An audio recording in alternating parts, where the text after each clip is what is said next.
kā devītnieki cieš no sava ego. Devītnieki ir tie cilvēki, kas ir gatavi mesties visiem palīgā, un tajā pašā laikā viņi gaida, kad citi viņiem izteiks pateicību. Un ja viņi nesagaida šo pateicību no citiem, tad viņi uzskata, ka citi cilvēki ir nepateicīgi. Es viņam lūgu to un šito, bet viņš man pat paldies nepateica. Jo devītnieki visu laiku gaida, kad viņiem visu laiku teiks paldies, paldies, paldies par tavām rūpēm un tā tālāk.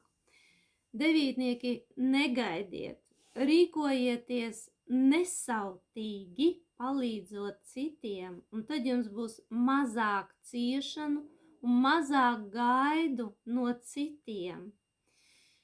Jo tam ir jānāk vienkārši no sirds, nevis, kad visu laiku gaida, kad kāds jums pateiks labu vārdu. Izdariet un neiet tālāk, palīdziet arī citiem.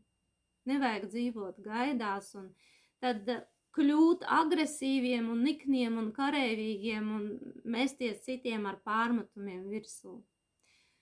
Vienkārši esiet dāsni un no sirds.